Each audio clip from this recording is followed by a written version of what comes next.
like to welcome everybody to Let's Talk Racing tonight. Al's not here, so I can say that tonight. You would like to? Then why don't you? I just did. Come on, come hither. I done put it out on Periscope. I already shared it with Twitter and shared it with the followers and stuff like that. It's too late now. Yeah. I'm surprised Todd hasn't called in yet. There, I need to load up another program real quick while I'm waiting. There we go. There's somebody calling Speaking of- already. How about that? Let's talk Let's racing. talk racing. Everybody say it together. Yeah. How's it going, Todd? Going pretty good, guys. Thanks for having me on the show tonight. Why don't you do a quick introduction about who you are, where you came from, and how you got into racing? My name is Todd Neal, originally from Ann Arbor, Michigan, and right now residing out of Sacramento, California. Sacramento. Huh. Yeah, where it's beautiful out and sunny, and the weather is nice all year round. Oh my God. You guys recently had some big downpours, didn't you, out there? Yeah, we had a good shower today. I was outside working on my buddy's box van, and it rained pretty good on me. So, what got you into racing, Todd? Well, as a young kid, you know, I always loved cars and Hot Wheels and all that good stuff. And my grandpa was Ed Haig's hauler driver, and he asked me to come to a couple races with him when I was real young. And before you know it, I was working on the cars and working with Ed. And one day, Ed asked me to drive his race car, and I was off to the races after that. Loved it. Yeah, I just bet that just broke your heart, huh? Oh yeah, man. There's nothing like being around race cars. Just working on them is awesome. And you know, I was fortunate to get the opportunity to drive for Haig, and yeah, it was a great day in my career, and I'll always remember it. So, what different divisions did you come up through?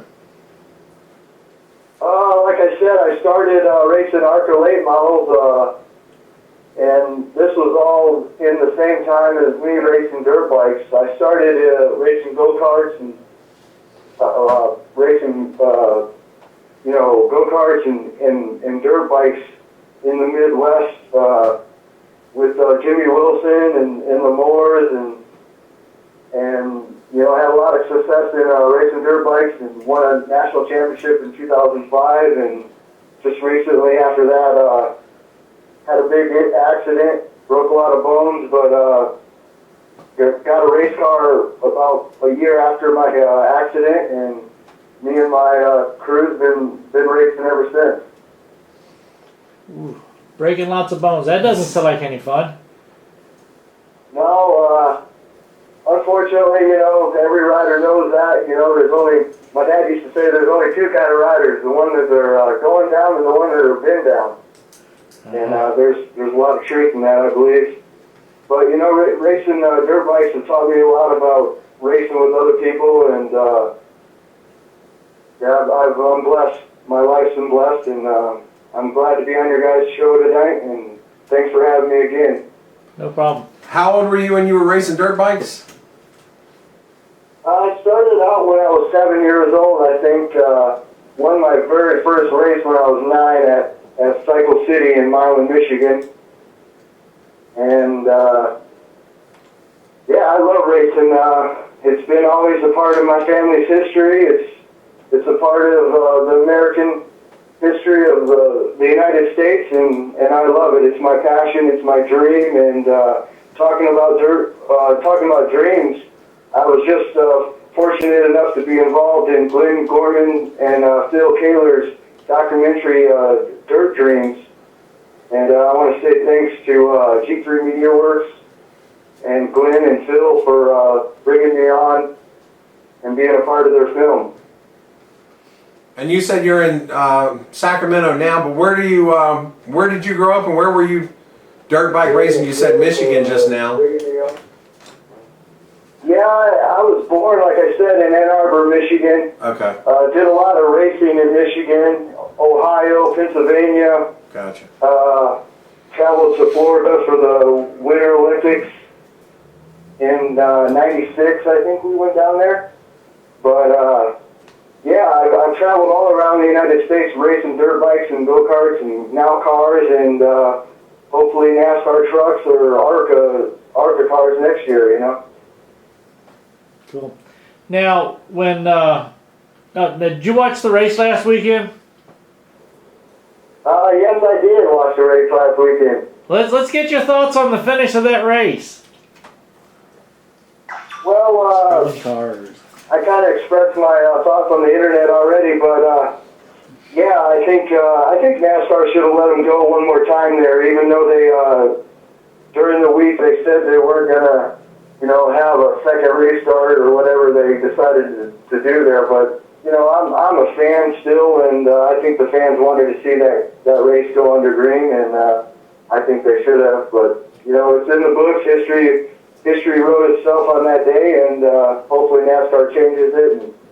And I love the chase. Don't get me wrong. I love the chase. I love the excitement that brings. But I'm a true racer at heart too. And you know, a guy goes out there and races all year long and puts in great finishes and still doesn't make that last race. You know, that last segment of the chase there. I think that's a heartbreaker. But I'm kind of, you know, after everything is falling where it's fallen, I'm cheering for Gordon, you know, his last year, and I hope he wins number 5 championship this year. Good deal. So, what have you enjoyed most about racing dirt bikes? Racing dirt bikes, the most, I gotta say my championship, I really struggled in my early years to just win a race, and racing dirt bikes is very competitive and very physical demanding. And when I won that 2005 Scotts USA Vintage National Championship, you know, I was very stoked on my performance and my team. I had a very good mechanic, Steve Moore. He helped me out a lot, and the Wilsons, Jimmy Wilson, he helped me out a lot. He helped me out training, and we did it. What was the hardest thing to adapt going from dirt bikes to full-bodied cars? Well, that's a hard question for me to answer because, like I said, you know, racing go-karts my whole life, even when I was a little kid, my dad had me in go-karts, and I kind of always thought I had the niche for, you know, throwing a car around or just getting a car to make some fast, clean laps. And I think dirt bikes has helped me, and I gotta say it's made me hurt me a little bit. I have a right leg that has a couple surgeries on it due to racing dirt bikes, but at the same time I can say dirt bikes has helped me in my confidence level and my training and my physical part of racing. You know, it's I think I got that from dirt bike racing. So yeah, it has helped me, and it's helped me to determine lines too. You know, like lines on the racetrack. You know, racing dirt cars, you're always searching for the fast line, and that came really natural to me, and I think I got to credit that to my dirt bike career.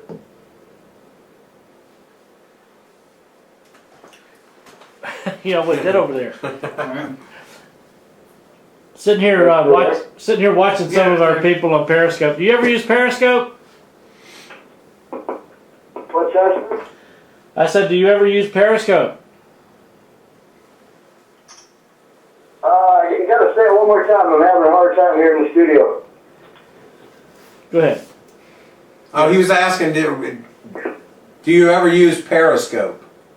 Are you familiar with Periscope? You know, I must not know what Periscope is.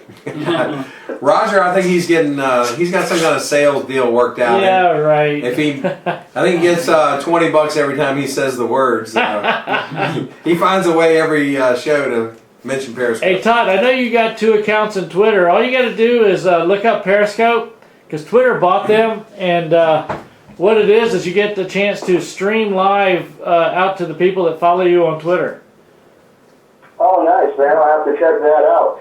I'd like to throw a shout out to my friends and family right now, and my mom and dad and my kids, and one of my favorite bands, Belly Gunner. I've been recently been asked to tour with them on the West Coast, and I got to see a couple shows with them and Cake, and I've had a lot of fun in the last couple weeks. Cool. All right. Go ahead and finish doing a shout out to the rest of your sponsors. We'll go ahead and let you get out of here, since I know it's probably getting close to supper time out there.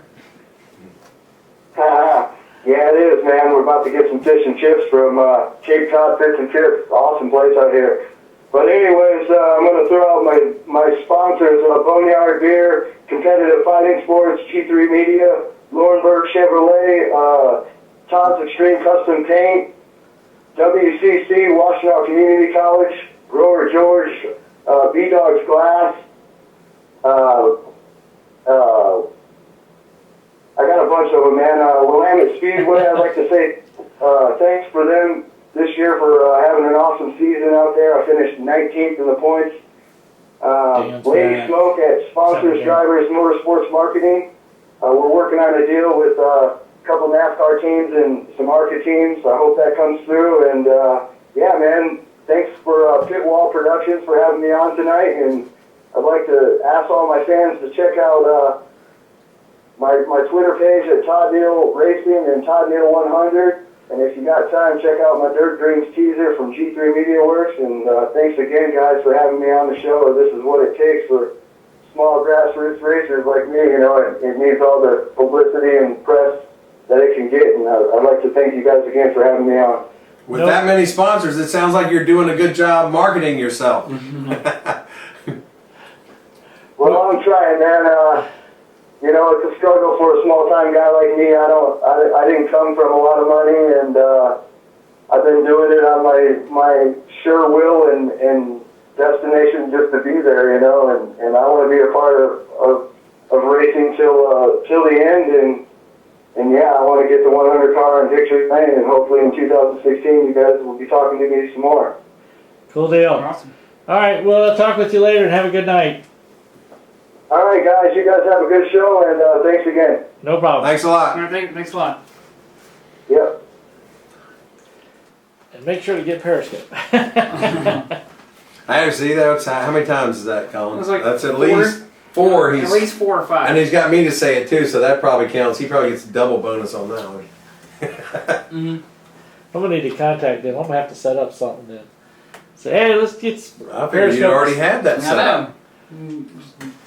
Is Al calling you, or you got to call Al? We call now. We're going to call Al. Awesome. Let's give out his home phone number over Yeah. over the air so people can call him Al and Pearce's number is. tell them what they think. Hang on a second there. I got to look He's it gonna up. put it on his. Look it up. Let's see here. I can do that one. Can you find it on Google? No. You can't look up his number on Google. Oh, jeez. Now you got to go to the wrong place.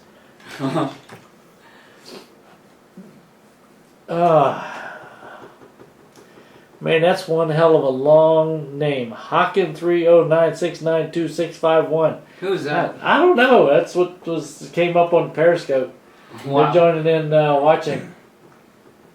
Nobody's gonna have that one. I just got a message. Your phone is busy. Try later. My daughter just texted. She needs to call here pretty soon, so I reckon I better hurry up. What? Yeah, might as well just call him. Al just doesn't have time for Let's it. just call I him. tell you, throw him a bone or It's like, something. hurry up. Let's just call him. Look, you're already home. You're probably already eating dinner by now. What's the big rush? All right. See the number there? Not really. Okay. You don't need to do that, though. Hold on, it's coming up. 596 There you go, and there's the last 4. What was it? 6012. Okay, people, feel free to give Al a call later tonight. Hello. Hey, Al, what's up? Hey. We just gave out your number on the show. If you get any prank calls tonight, you'll know why. Thanks to Roger. What are you doing? Hello? Yeah, I don't have a lot of time, so let's get to it. All right, fire away. What did you think of the race on Sunday? Well, you don't mean the race, you mean the finish. Yeah, well, I mean, everybody paid their money to watch the race, and then it got ruined. So tell us what you thought. No, it didn't get ruined. They did exactly what they were supposed to do. The first restart was never a restart. I agree with them completely.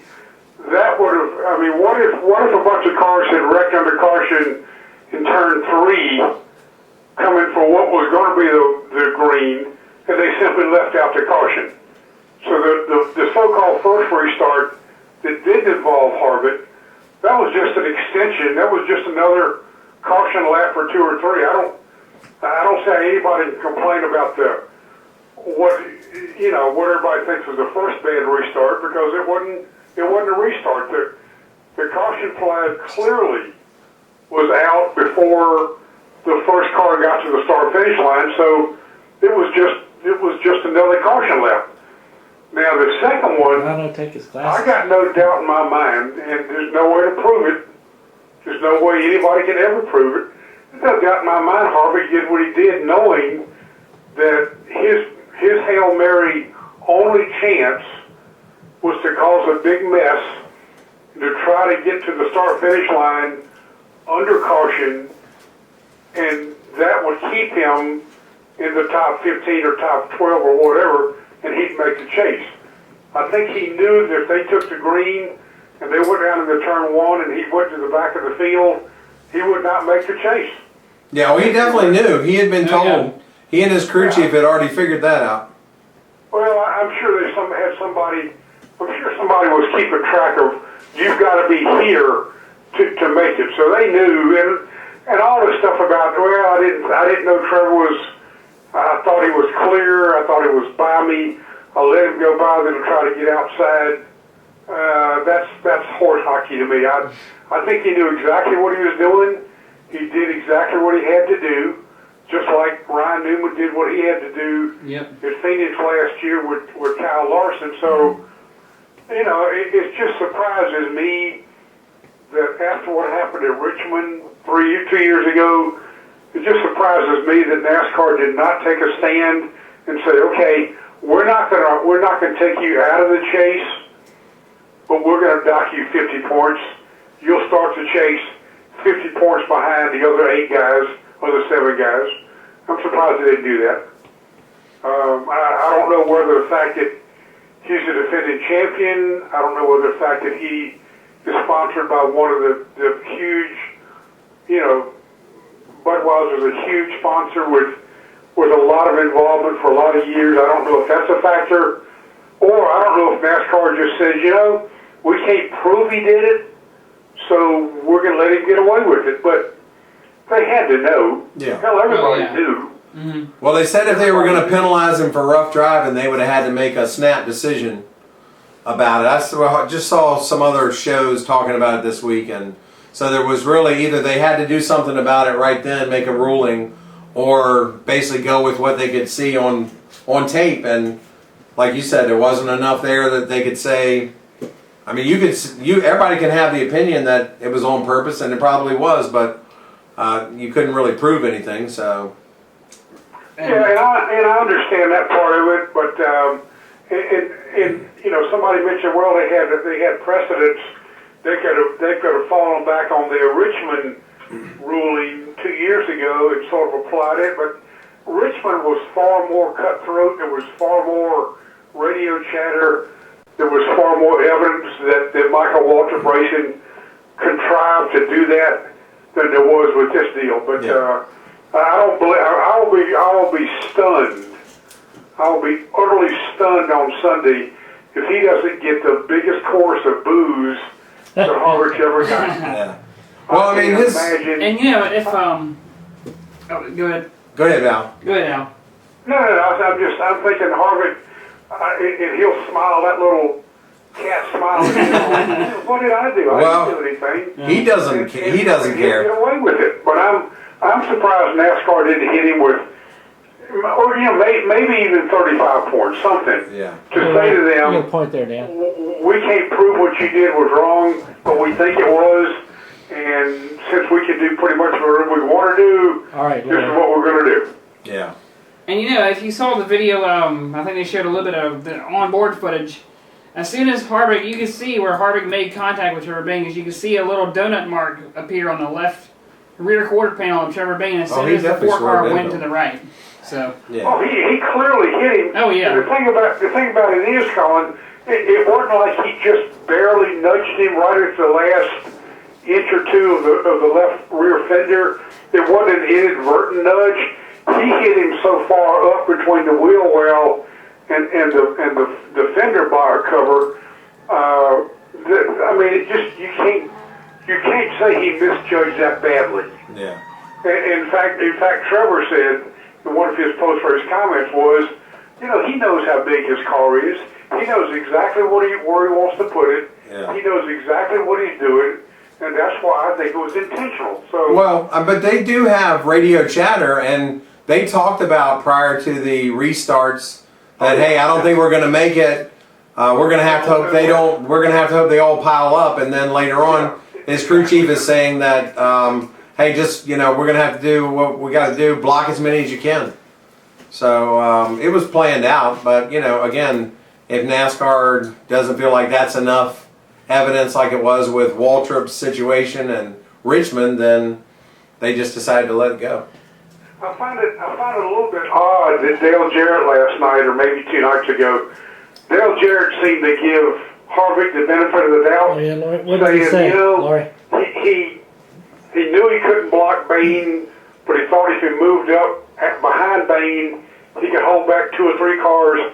Well, Harvick knew that if that restart stayed green, by the time they came back around, he'd be running absolutely dead last. Yeah. He would be the last car in the lead lap, which I think was 29th. He would have been 29th.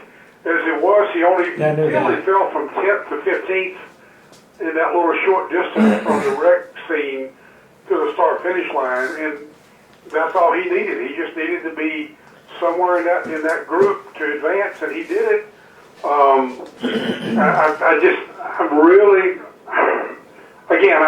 don't have any argument with the first restart being waved off, because like somebody explained the other night, okay, it happened right at the start-finish line, but the caution came out before the first car got there. It's the same principle as if it had happened over turn 3 and they just left the caution out. You're just extending the caution because the green never came out. But on the second one, baby, I tell you what, it's just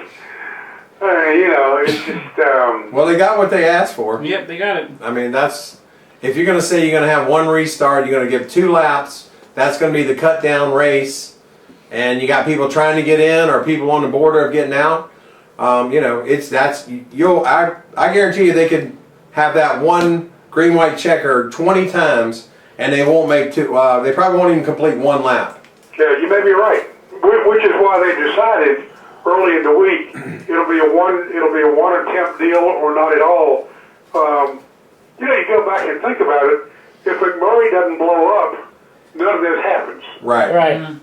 So you can speculate here and there. You can go all about you want to. Sugar powder. And I keep telling people who hate the chase. For the hearts. I keep telling people. I said, listen. Right now, you still got 8 guys who can win the championship with 4 races to go.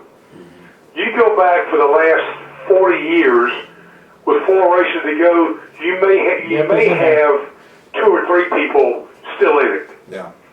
You may not like the way it's being done. You may hate the chase. You may hate what it means, but it is still creating buzz. It's still creating controversy. It'll still create it for the next 3 races, because people who love Junior and people who love Kenseth and Denny Hamlin, they're going to be so anti-Kevin Harvick now. He's not only, he's going to get more people that hate him now, only because he caused their guys to not make it. Now, Kenseth wasn't going to make it anyway.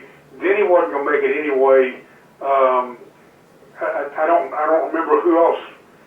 Junior might have won the race.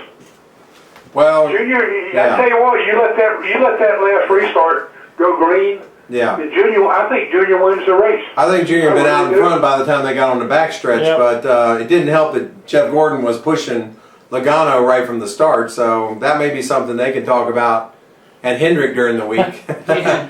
But I mean, hey, Well, see, In Gordon's case, you can't blame him. I don't blame anybody for doing what they had to do to win the race.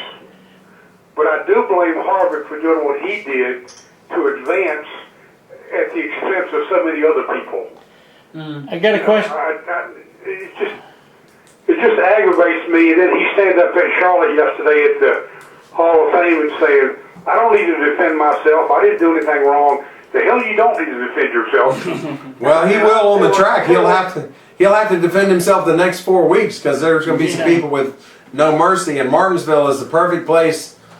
Short track, you're not going to most likely injure somebody in a bad way to go ahead and get your payback out of the way this week. Yeah, and it doesn't look intentional. Oh yeah, exactly. Yeah, you can go ahead and hit him if you want to. And damn, I was loose. Oh, push. Take me out of the chase. Okay, hey Casey, I can see Rick Hendrick now. So okay, Casey, you're our designated wrecker this week. Yeah. you're not in the chase. You still got to ride for next year, as far as we know. Mm-hmm. And if you can rough up Harvick, do so. If he's about to lap you, you can run him high. If you're about to pass him, you can run him high. You can do whatever you want to do. But we know that what he did cost us a place. He probably cost Junior a win. Now, here's the other thing. If you look hard enough, you can find on Facebook or YouTube or wherever, you can find evidence that shows Junior leading that last lap. Oh yeah, I've seen it. Yeah. But see, we don't know what scoring loop that's at. That's what I was going to say. Do they go back to the whatever's the previous scoring loop that they passed, and that happened to be when Logano was ahead? But we don't know which one that is. So yeah, there you go. But still, I feel, and I think most people feel, that given one lap at Talladega, starting on the outside, I don't care who's pushing you or who's not. What's to say? Think about it for a minute. What's to say that Gordon said, okay, I'm going to push Logano to the backstretch, and all of a sudden I'm going to back up a little bit. Mm-hmm. And then Logano loses a push. Junior's on the outside, wide open. Junior goes by him. Junior wins. Logano finishes second. Gordon finishes third or fourth, still makes the chase. And Hendrick is thrilled that Gordon helped Junior win the race by not helping Logano win the race. Yeah, I think if Jeff Gordon wanted to look out for Hendrick Motorsports, he could have stayed off Logano right from the start versus jumping off Logano on the backstretch. But I mean, it was going to be a wreck fest somewhere on that track before they made one lap. It was going to be a wreck fest. Hey, I figured it'd be on the midway down the backstretch. I thought they'd get through the first turn. I thought when they came off of two. Yeah, twice. I thought when they came off of two, they'd go like 6 wide on the backstretch. Yeah. Somebody would go into the inside wall. I thought it would have been a heck of a pileup. Yeah, because there was going to be a lot of guys that were going to be knocking people out of the way. Yeah, if it wasn't Kevin, it would have been probably somebody else. Yeah, it was going to be somebody was going to be wearing the black hat no matter what. Hey, Al. Yeah. Did you follow any of the stuff that's been happening on Twitter? All the threats that Delana and also their child was getting on Twitter after it happened. Really? I didn't hear about that. No, I don't. That's junior high school stuff. That's I'll get you after school. I don't pay much attention to that stuff. I have a hard enough time keeping up with Facebook. So, but I have to go now. But I got things I got to do here at the house. I don't have any argument with the first restart not being legal or not being official.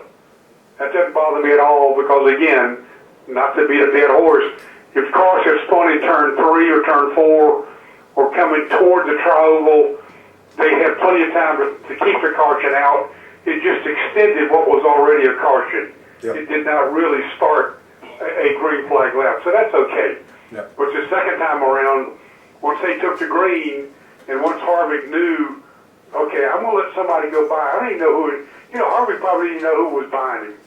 He didn't care. He just needed, because he knew, here's the thing, guys, listen to this.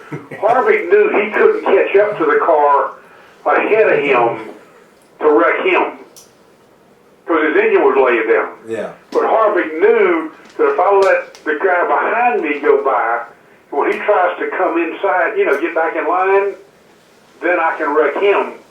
I have no doubt he did it on purpose. Yeah. No question in my mind. Yep. All right, Al. It's just like Logano in Kansas a week earlier.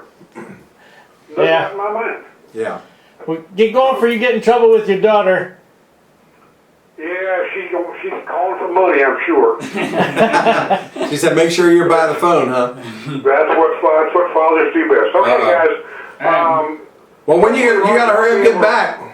Hopefully I'll be able to come out next weekend. Next week, I'm still having a hard time kind of getting around, and it tires me out just to walk out to the street to get in the car. So anyway, you guys have a good show, and I'll talk to you when I can. See you, see you See you, later. Martinsville. Good night, guys. Bye. All right. Got him on a roll, I guess. He's one of those guys that just wants to keep on talking. Yeah, unless it's 8 o'clock then. Yeah, really. All right, we got another caller. Introduce yourself. Tell us a little something about yourself.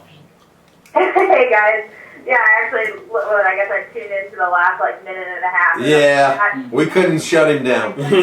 When I tune in, he's talking about wrecking people and getting dressed, and I'm like, here I am putting my phone on you, cracking up. The guy's a character. I don't even know who it was, but I love him. Hey guys, thanks for having me on the show. My name is Shea Holbrook, and I race in the Early World Challenge in the touring car division. And I just dabbled this year a little bit doing some straight line racing, living 1/4 mile at a time, I guess you could say, going almost 280 mile an hour in a dead dragster. Wow.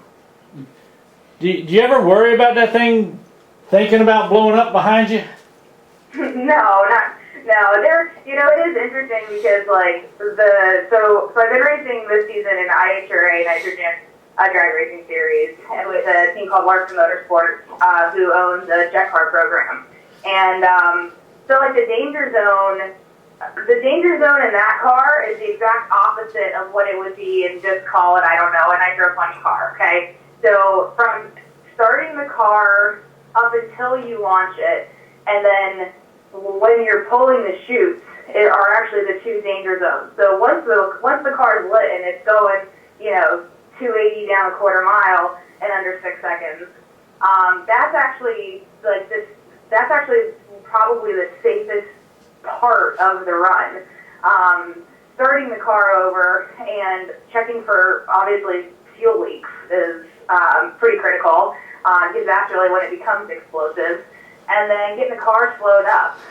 These cars are really cool because at pre-stage they're at full max power, unlike a wheel-driven car. You put the power down as soon as you see the green, where we've got the power down, if you will, for lack of better words. At pre-stage, getting ready for the green. What's the, so you said, and you say the other danger zone is putting the chute out. What's the backup plan if there's a problem with the chute? Well, and I say that the danger zone is slowing the car down because it doesn't have a drivetrain and it's not a wheel. It's not an engine wheel driven car. There's an actual General Electric J85 jet engine on the back of it. So it's a thrust powered car, so thrust propulsion. And in order to get it to slow down, in theory, you just shut the thing off and you would just coast for the next mile until you actually, it's just like land speed racing. Yeah. When they're throwing the jets out there, they need a lot of time to shut down. Well, when you're racing 1/4 miles in IHRA, the shutdown is limited. It's only so long. Mm-hmm. And so when the chutes deploy, there are actually a couple ways to shut down the car. And it's all done, we don't run on timers per se. Sometimes there's some jet cars out there that run on, when you run further than a 6.3, down the 1/4 mile, It'll electronically shut down the car. Everything is done by like human power. So I can open up the bleed doors to reduce power. I can pull up my primary chute and my reserve chute, and then I can kill all power in the car. So in theory, in a perfect run, you go down, you get to that, you get right to, you never want to run the finish line longer than you have to. So as soon as you get there, you're pulling back on that first lever, killing the car down on all the toggle switches, and immediately putting your hand back up on that reserve chute. And you have about a half a second to recognize if you have a first chute failure. Now, granted, I've been really lucky because I haven't had any problems, but, you got to train, and it's funny when people ask me all the time, like, I can't believe you think about this. I think about wrecking and how I'm going to wreck. Like, how do I minimize damage? How do I minimize not just damage to the car, but even potentially damage to, like, myself? And there's times where I'll double shoot it just so that I get used to pulling that second lever, because just when you think everything's going right is when everything can go wrong. Is there a light or a mirror, or how do you know if you've had a failure? You'll feel it. You're not going to stop. So if I'm not slowing down, if I don't feel the jerk right away, then I've got to grab the extra chute, huh? Yeah, certainly. Yeah, it's a pretty big, it's a big transition G. Okay. When we launch off the starting line, it can be anywhere from 3 to 4 Gs. Gotcha. So when the chutes deploy, it can be anywhere from 6 to 7 Gs. Gotcha. So it's pretty recognizable when if that chute's not deploying at all and or correctly, because for instance as well, like a pocket could just not open at the same time that the whole chute opens. And for instance, when a pocket doesn't open properly, it can actually, because these cars only weigh 1,500 pounds with me in it, it can actually pull the car to one side or the other. And that's interesting too, and that does happen on occasion, depending headwind, tailwind, crosswind, and just a pocket not like deploying at the same time as the rest of the chute. And it pulls you to one side or the other, and it's just something you got to kind of be prepared for. Gotcha. So in racing, who do you kind of look up to? Well, there's a lot of people I do look up to. I mean, I have a long list, and what I kind of say is there's not one person that I look up to in particular, because everybody has attributes and things that you admire about one another. Somebody that I've always looked up to and is a mentor of mine, and I just spent actually some time in New York City with her for the Women's Sports Foundation annual salute and their first ever Athlete Leadership Connection Conference. Is a lady by the name of Lynn St. James. She's a 7-time Indianapolis 500 driver, and she was certainly one of the few women during her time when that was really kind of helped pave the way. Pave the way for women in motorsports. I mean, when she first got started, for heaven's sake, there wasn't even some female bathrooms at, racetracks. So Lynn kind of stands out to me, and what I appreciate about Lynn is, she's kind of a no BS kind of lady. She really truly wants to see you succeed, and I'll take words from my dad. My dad would say to me, "Do you want me to tell you something, even if I knew it would hurt you?" And it takes, I think, a confident but yet humble and a person that will just shut up and listen, because if they're trying to tell you something to help advance, you and yourself in your own career, sometimes you gotta just swallow the spit and give your ear to somebody. So Lynn St. James is one of them. I could rattle off so many different names, but Lynn's definitely one. And I just spent a bunch of time with her and actually got off the phone with her today, or a couple hours earlier. That's awesome. Hey Shea, this is Colin Brown, a legend car driver in Virginia. So what does it mean to you? So what does it mean to you to raise awareness for muscular dystrophy? Yep. So that's actually I'm glad that you brought that up, because Duchenne muscular dystrophy is something that's really near and dear to my heart and my family's, and even our supporters, our race fans. It affects my family. I have 2 cousins that some of which have the disease. One who has already passed, unfortunately, and I currently have another cousin, Jordan, living with it now. And Duchenne muscular dystrophy is the only fatal form of MD. 99.9% of the time it affects males based off of the way it's passed through the X chromosome in women. And it, 35% of the time it's like spontaneous mutation, meaning that it can happen to anybody, and it's also genetic. It's something that, I don't live with it on a day-to-day basis like so many families I have met, but it's something that I do live with on a day-to-day basis because I choose to support these families and my cousins, and I've seen what it does to families. I see what it does, not just from your life and your health, but what it does to people financially, and even after, because there is no cure for it currently.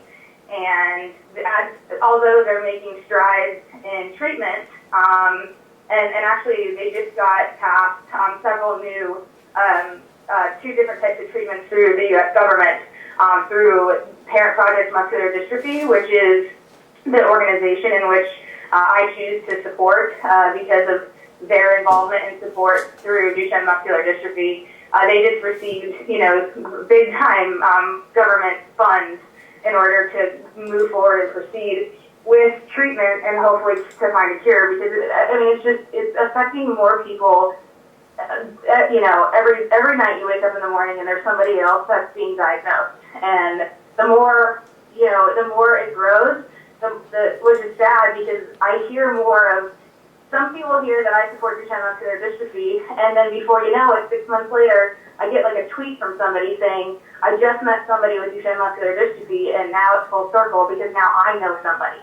And we're a long way from a cure, but in my lifetime, if I can type of impact, and I'm not a doctor, I can raise a little bit of funds, and just making memories for these families, long lasting. Make these young gentlemen feel as though they're the superstar for the day. That's really what motivates me to continue doing this. Do you do anything like Make-A-Wish, or have anybody that has the disease out at the track or anything like that? Yeah, we do. We invite a family or 2 to every single race. I would say 9 times out of 10, we get a family. Some of them, and it's cool too, because we've been doing this for 6 years. And now that, when we go to, for instance, Mid-Ohio putting things together, Mid-Ohio Sports Car Course, the same family, Jack and his family, come out and look. And it's so cool because, this kid, now he's in high school, and he's marching with the band, and they're inviting him to, Buckeye games, and they're highlighting he and his family, and what they're, not necessarily what they're going through, but how he is continually, overcoming every single obstacle he encounters in his life and his family and his siblings. So we invite kids out to the track and their families, and it's just, it's kind of one of those, you wear your heart on your sleeve, and it's something I really believe in, and having the kids and the families out, whether I know them or I've known them for a while or I had just met them. There were several families this year that I had just met, and I was able to because I picked up the whole drag racing thing, and having them out to the track is something that is, it creates not just a memory for them, but it creates a memory for me too. Yeah, it's a great thing for the family that goes through a lot, with somebody that has something like that, and for them to have a special weekend or a special moment at a track like that, focus on their child, and it's a great thing. We think so too. Yeah. Your current hometown is where? Well, I just moved, so I'm actually in Tampa, Florida now. I'm a born and raised Floridian, born and raised in Jacksonville, Florida. Spent the majority of my childhood actually outside of Orlando. But within the last 5 months, I've made the move over to Tampa, actually to start up a Segway speed shop. My family and I own a Pro World Challenge team, in particular a touring car team called Shea Racing. And how that started was when I didn't grow up with like a motorsport background. My dad didn't race, and frankly, I didn't even know. I knew of NASCAR, but I didn't know if there was such thing as IndyCar racing, and I wasn't familiar with drag racing. I just knew that, oh yeah, there's this guy named Jeff Gordon that everybody talks about, and he's on the news all the time. Okay, I mean, my extensive knowledge was really, really weak. But I did when I was 15. I did a Richard Petty experience, a NASCAR experience. I'm sure you guys are familiar with it. Oh, yeah. And I got the racing bug. Everybody somehow, some way gets bit by this racing bug, and I got bit real, real hard, and decided I wanted to start to pursue a career in motorsports, and how that was going to shape up, and how we were going to get there, I didn't know, but we're just with a whole lot of sweat equity and figuring things out. So I was always forced to do things on my own because I didn't have the funds. My family didn't have the funds. We didn't have capital to go racing. In the beginning, my dad and I did it a bit for a hobby, and when I wanted to continue pursuing at a professional level, it just came down to like looking at each other going, well, how are we going to do this? And you do what everybody, you do what people do when they're hungry for something. You get up off your butt and you start knocking down doors and introducing yourself to people, and then you make a friend with somebody, and then before you know it, that friend, 6 years later, is working at an automotive networking company, and they become a sponsor. It's just like things pay off, and hang in there, Tab. You gotta give it time. And that's kind of how we got our footprint, in motorsports. And then in 2010, I started doing some professional racing in the Curly World Challenge. And 2013, my mom, dad, and I branched out into a multi-car effort, and now we're housing four cars, 4 drivers underneath the Shea Racing tent. And that's kind of where I've been at within the last 6 years of the World Challenge.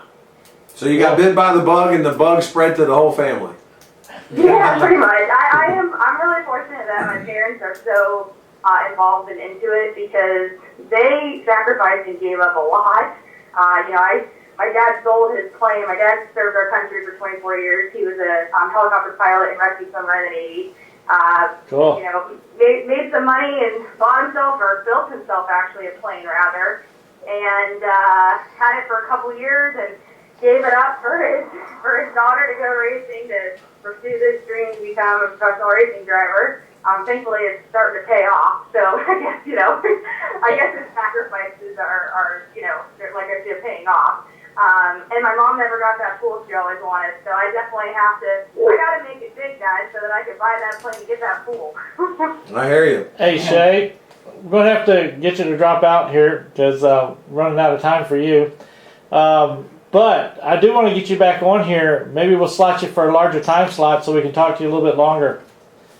Yeah, for sure. I'd be happy. I follow you guys on Twitter, and I guess I'm going to have to start listening even more, because whoever was on before me, I don't know if it was his southern twang accent or what, but he was a funny guy. So and he's on the show regularly, so. Is he? Oh, yeah. Yeah, he's usually in the house, except tonight he hurt his leg, so he's at home trying to recuperate. You think his voice is funny? Wait till you see him. And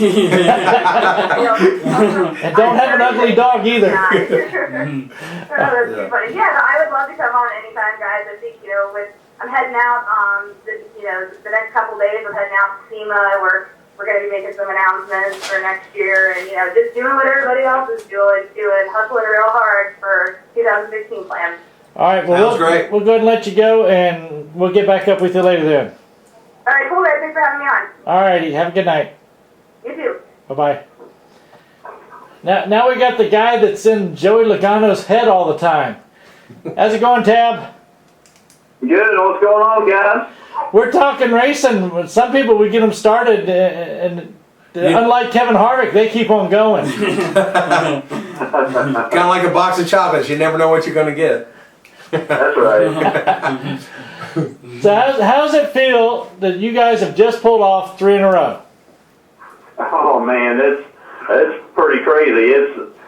it's hard to believe, it's still kind of surreal. We're just working hard and we're trying to make it 4 in a row when we get to Martinsville. We're just clicking right now. Everything's going good. We're racing hard. The cars are running good, and it's fun. You guys had good speed at the beginning of the year, and then maybe dropped out of the picture a little bit there, but it seems to be coming back right now at the right time. Oh yeah, we weren't out of the picture. We were there, but it's definitely running a lot better whenever it counts. That's for sure. Yeah. So, what do you have to do as a spotter when you're at, say, tracks like Daytona or Talladega when you're giving the drivers the right information? Oh yeah, it's a whole different ballgame at Daytona and Talladega. It's pretty much exactly, I wouldn't say opposite, but you have to give so much more information about everything that's going on. And it's a challenge. It's developed to where it's a pretty big role because the driver can't see, and all the critical moves are made behind the driver, and it's a few seconds leading up to the pass, which are most important at speedways, and that's what we have to tell them. I would almost think that with your driver out front, it's easier than it is when they're 3 wide back in the pack. I wouldn't say easier. It's once again a different thing than whenever they are in the pack. You have to look for different traffic and who's doing what. But a lot of times when you're in double wide, you're just jammed up. You can't go anywhere. So yeah, it is more difficult to advance your position, but it's pretty cool whenever they break free and get up there, and then it's time to work. Now you just got to block whichever lane's coming or stay in front of it. So you can say that. There's a little more to it than that. Oh, yeah. Now, by the way, Lori said to tell you thanks for calling in. Yeah, of course. We sometimes have her calling in place of you guys. Then it's really bad, let me tell you. I hear you. I'm trying to listen real hard. It's real hard to hear you guys. I'm a little further away than they are, so I have to talk up a little louder so I make it easier for you. Yeah, thank you. No problem. Plus, you get around those race cars so much and you forget earplugs, that kills your hearing. Yeah, over time my hearing's gone. I tell you, there's been a time or two when I've been at the track and forget my earplugs are out in the car, and I say, oh, no biggie, I'll just stay in the track and shoot. By the end of the night, I'm lucky if I can hear anything. Yeah, your ears are ringing a couple days after a race for sure, even with earplugs most of the time. Yeah. Now, do you find when, like we were just talking about, when you've got the lines trying to advance one side or the other, is it harder for you or harder for Joey to get back and forth between those lines? I don't know. We just work well together. Neither one of us gets frustrated or bent out of shape, and you just have to, even when things go wrong and you fall back a little bit, you just have to fight your way back to the front. Do you have any steadfast rules between you and Joey? Rules? Yeah. Well, not really, I don't guess. We just do our job. Okay. Well, the reason I say that, I spot for a lot, some of the local short track drivers, and one of the biggest things you do is as you try to tell them, when they need to hurry up and get down. And one of my steadfast rules is when I tell you to get down, don't you think about it, you just do it. Otherwise, if you think you're going to be turning around and looking the other way. Yeah, it's a little different ball game with the short track stuff, that's for sure. Those cars have a little more give and take in the bumpers. These things are pretty solid, so if you bump, it's over. So you guys looking forward to Martinsville this weekend? Oh yeah, that's one of my favorite tracks. Martinsville is so cool. It's small enough that you're up close and personal with the cars, and you can see every move that everybody makes pretty much with one glance, where some of the other tracks you miss a lot because the 1 and 2 is so much further away than 3 and 4. So Martinsville is cool. It's flat. The speeds are fast, but they're not so fast where you can't rub and bump and move the cars around. So that's cool. I'm looking forward to that place. Yeah, did I get a chance to meet you at Richmond? To me? Yeah. I'm not sure. I mean, a lot of people. Well, if you met me, you would remember me. Trust me. Anyway, I'll try to make sure I text you. I'm at Martinsville this weekend and get up with you then. Okay, yeah, that'll work. So, what else do you do with the team, like when you're at the track? So, what are some of your other jobs that you have other than spotting? At the track, I don't do a whole lot on the cars because we're up top so much for practice. But on race day, on Sunday mornings, I have just a small checklist. I'll go and help the guys on the car get it prepared because they have to be in line at a certain time. So I'll do some side skirt stuff, margin jack post, and just help them do whatever needs to be done. If any fab work needs to be done, I'll pitch in and help with that. Is part of your stuff checking out most of the equipment on race day too? The radio equipment, all that stuff? Or does somebody else actually do that and just make sure you can hear them and talk to them? Say that again, I didn't hear the first part. When you're at the track, is one of the other jobs, do you ever have to take and work on or check out all the radio equipment ahead of time, or does somebody else handle that? No, somebody else takes care of all that. I just make sure that my equipment is right on. You know, I don't let anybody bother with that. I make sure it's my responsibility to make sure it's good to go. Yeah, I had one instance where I was at a track and they handed me a radio set and they said, "Oh yeah, it works fine. We've tested it. Yada yada yada." I get away all the way up to the spotter stand. They just getting ready to start bringing the cars out on the track, and I go to key up and it's dead as pump. I had to haul ass all the way back to the trailer and grab a battery from another one and throw it in there real quick. And the driver's been sitting here wondering the whole time where the hell I was at. I bet. So what are some of the who else have you spotted for when you were coming up doing everything? I started out in the Busch Series a long time ago with Ashton Lewis Jr. Ashton? And, oh hell! Yeah. I know Ashton real well. We're good buddies out here. He lives down around. Well, he doesn't. He lives over in Norfolk or Virginia Beach now. Yeah. That's cool. He gave me my first shot of spotting in NASCAR. So yeah, he gave me the brake spotting, and before that I changed tires for several other teams, and then once I went spotting, that's what I did. And so I did Ashton for a few years, and then I moved to the Cup Series with Casey Mears. Then I spotted for Montoya for 5 years, Danica for 1 year, and then came to Penske with Joey.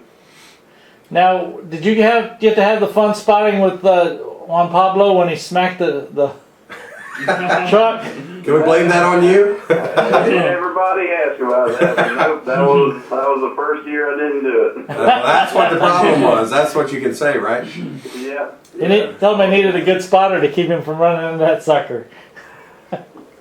I couldn't pass that up. Sorry, Tab. Anyway, so do you you guys? So this is a short track, you know, with a lot of bumping and banging and maybe a lot of bruised feelings coming out of Talladega and other races. You guys, you feel like you're going to have your head on a swivel this weekend? Nah, I mean, no more than you do any other week. Martinsville, that could happen to anybody, any corner, any lap. You know, if you are, I hate to use the word blocking, but if you're defending your position, which sometimes you need to, but if somebody gets a run, you can recognize that on the spotter stand. If your car is not getting off the corner well, and the guy behind you is getting off the corner really good, you better give them a lane because they're going to drive it off in there. So you just have to pay attention to what's going on, and if your car is not right, the crew and the crew chief and the guys will tune it up and get a good pit stop and go at it the next run, because 500 laps is a long race, so you have time to tune on it. You don't have to do blocking or defending every lap, but there'll be some of it. There'll be guys getting roughed up and things of that nature, but that's part of what makes it fun. You don't feel like you got to keep an eye on the 20 car this week? No more than anybody else, buddy. Now, shoot, I forgot what I was going to say. Damn it. Do you find Joey likes a lot of information, or just a little bit, just enough? Man, I can't hear you. It sounds like you're in a coffee can. I'm sorry. That's all right. I said, when you're working with Joey, do you guys, is he one that needs a lot of information, or y'all have really short conversations? Yeah, I feel like I talk a lot, and most of it is things that he needs to know. I don't just blabber about whatever, but yeah, I talk pretty much every lap, and just give him information what's going on all around him. Well, that's doing good by my rules. You got another one, or is it just? No. Is that something for afterwards? Yeah.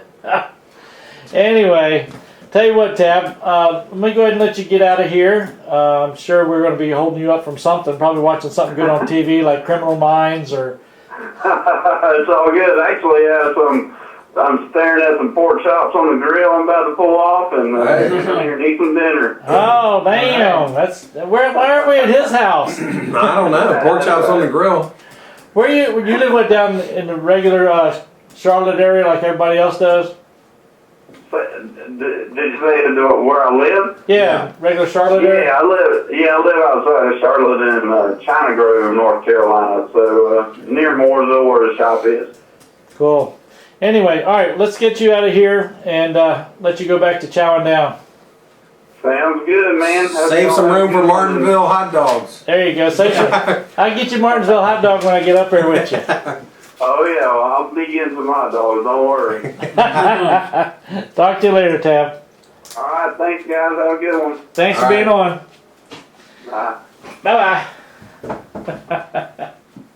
Sounds, well, I guess coming off of 3 wins, I guess you'd be confident, but he sounds almost a little overconfident, you know, kind of in a bit of a cocky way when he's talking about not looking out for, you know, I don't have to watch for the 20 any more than anybody else, but Yeah. I think you do. I mean, I think that Matt, whether he, maybe it's an unwritten rule that, you know, hey, you get mad at somebody, but you don't take it out on them on the track the next week because they can get you just as well. But Yeah. at this point, I'm not sure that Matt still doesn't have a little axe to grind. I think it got him fired up. We got Matt out of his shell last year when he had the horse collar Brad beside the trailer. So Yeah. I'm not sure whether Matt's now feeling free to Thanks, Dan. go after people. So I don't know. I would think you'd want to keep an eye on the 20 car. I mean, Yeah. maybe he's not going to admit to it, but I think you want to keep an eye on the 20 car. I mean, do you think maybe Joey might have a little bit more of a target on his back than normal? Oh yeah, way more. Oh yeah. Well, I mean, I'm looking back at back when the water bottle incident with Tony Stewart, and now Tony's driver is in the chase. And a lot of people hate the fact that Harvick's in the chase right now, based on last week's race. But at the same time, hey, if Tony's about to get out next year, and what does he care? You know, if he wants to try to help his driver advance, you might want to knock out some of the top competition. Right now, Joey's hot. So who do we want to take out? We want to take out whoever's hot, right? Yeah. We got him talking on the Periscope here. A lot of drivers want Joey. Well, that's what I'm thinking. I don't think it's just Tony or Kenseth. I mean, I think could be several drivers out there that are like, I don't think I'm gonna let him win it. You know, I wonder if anybody, you know, when Al was talking about, what's his name? Casey Kane. Yeah. If there's not a bounty, possibly like we used to do in the short tracks, is there a bounty possibly on Harvick this week? Could be somebody that doesn't have anything to lose. I mean, I'm even go back to Boyer a few years back when he was in the chase. Jeff Gordon wasn't. Jeff got mad about things that had been happening throughout the year and decided to take it out on Boyer in a race where Boyer was still in the chase at that time. You know, at Phoenix. So Stopped on the track and hey, you might have somebody like Boyer say, "Hey, look, Jeff's not going to be on the track. What's he going to do to me? I'm not in the chase right now. Anything he does to me doesn't matter right now." We got Richard on here says Tony will protect Kevin. Well, You that's gotta what we're going to find out. Yeah, Or we gotta Kurt get Tony Busch. kicking ass on the regular. He's got track two guys something. up there that he could do a little something You got Kurt to help Busch, out. Danica, Tony. All three. Well, Kurt's still in calls it. it, and she'll probably cause the wreck. So Kurt's still in the running. She'll tap the brake once and then he'll be on her backside. Yeah, nobody, Yeah. no Right, one can checking. blame it and say that was intentional because that would be expected. Yeah, right. Hey, I tell you what, you know you can do it too. It's very easy to take it. Oh man, I was just a little too loose. It's not hard to do. I mean, that 8 wheels is better than 4 works out all the time. Mm-hmm. Oh yeah. Slide up a little bit. Oh shucks, we were a little tight and slid up. I went in. I got in too hot. Yeah. Well, and so Harvick's probably I got to be. overbraked. Harvick's got to be thinking the same thing this weekend. So you got people pissed there with him. You got Trevor Bayne, which I don't know whether he's got the guts to stand up for himself. But Denny Hamlin, his famous quote has always been, "You throw a rock, I'm throwing back a brick." So he can't be all that pleased with Kevin. Now, I don't know how good of friends they are off the track, but a lot of them are friends off the track, but I tell you, again, given the chance at a short track, and more than likely Kevin's going to be up the front. Denny runs well at Martinsville, so Denny's going to be up there somewhere too. I don't look for Denny to cut him any slack any more than any other time, but maybe you squeeze him if you get the chance. somebody commented on here earlier on Periscope about Joey Logano taking off his glasses, and I couldn't figure out what they were talking about at that time. So I don't know if they were talking about because of an interview. Yeah, after the race, I think he had his glasses on at first, and eventually he took them off. So Al needs to talk to that boy. Yeah, he didn't. He made sure. I guess he made his glass. Whoever the sponsor is, maybe for his glasses, he made them happy, and then he took them off eventually. But maybe he was just keeping the. Okay, Dan. Maybe he was just keeping the Gatorade out of his eyes with the glasses. Oh, Maybe yeah. that was the purpose. Mm-hmm. Oh well. Plus, I mean, it was sort of funny. They were talking about all the stuff, beer cans and stuff like that were being thrown at him, and it was saying, it's pretty bad when they got to waste good beer like that, and and I'm thinking, of course, hey, you can't throw an empty can far for nothing. Mm-hmm. Yeah. Better off grabbing a water bottle. Well, the guys, what's the guy's name? I wish I can think of his name. He does a Sirius satellite show, but he also spots on MRN, or he's on the radio broadcast. Gosh, what is his name? That does the afternoon show. He used to do it with Angie Skinner. Dave Moody. Dave Moody, yeah. They had him on one of the shows, and I guess they asked him about the beer can throwing and all that stuff.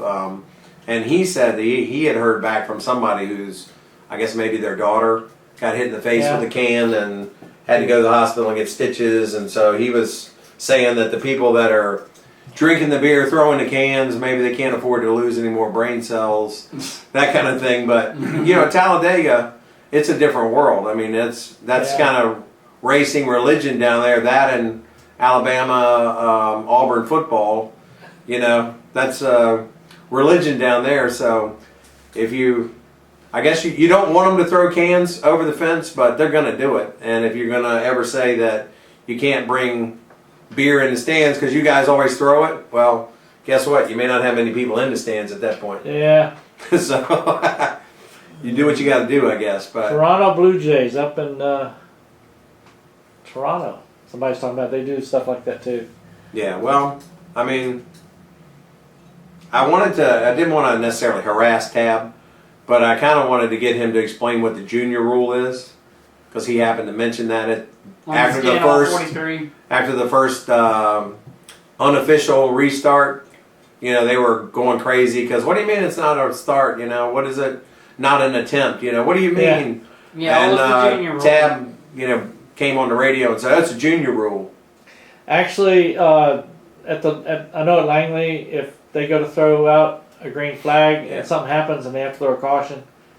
I mean, but granted, if it's 100 laps or less, they don't count that lap anyway. Yeah.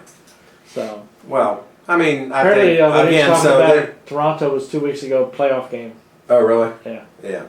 So I mean, apparently, they think that NASCAR is trying to fix it for junior to win. So they're saying that was a junior rule because they didn't like that restart, so they wanted junior to win. Well, if that was the case, they should let him keep running.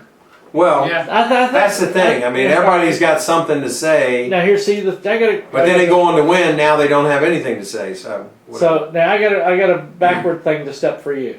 You were talking about Jeff Gordon pushing Joey Logano. Mm-hmm. Okay. Mm-hmm. Well, the thing is, if he pushes him hard enough, he's going to shoot out there, and then he's not going to have any help and he's automatically going to start drifting back. Yeah, I think that's what Al was Junior's going to shoot going on to by. say. He was going to throw him out there, and then he was going to back off of him, and maybe even jump behind Junior, and then everybody was going to go blazing by. But I think maybe what you could see the handwriting on the wall after the first attempt that there was going to be a major pileup. Maybe you thought they were going to get at least started a little bit, but I just think NASCAR is going to have to decide.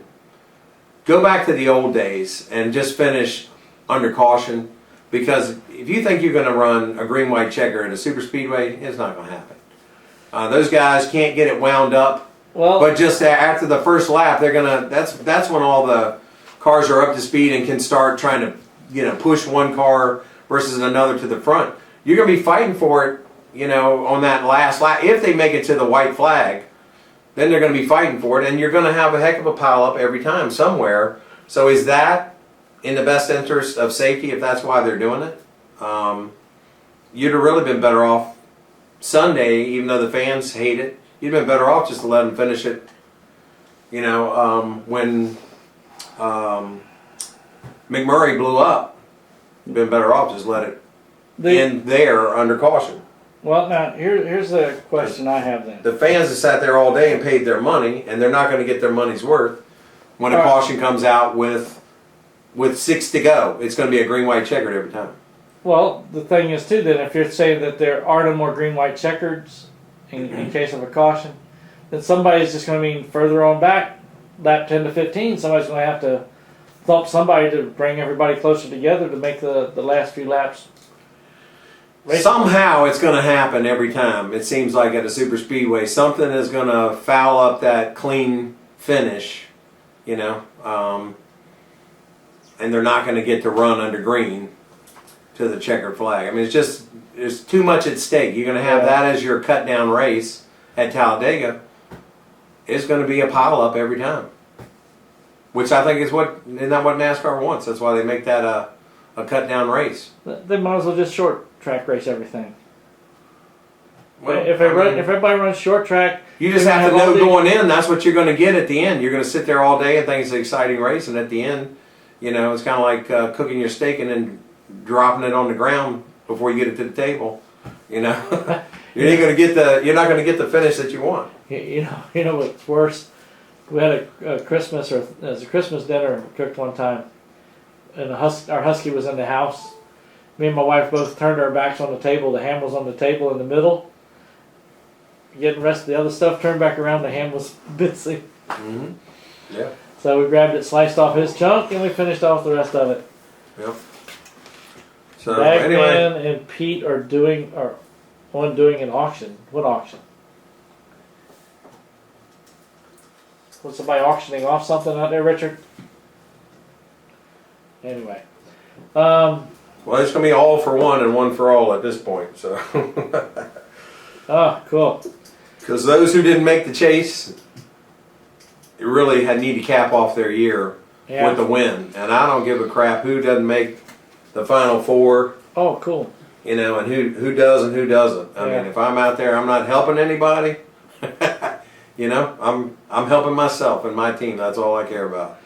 They're having the Skinners are having an auction. I don't know if that's a charity thing or something on Periscope. Oh, okay. Which I think is really cool.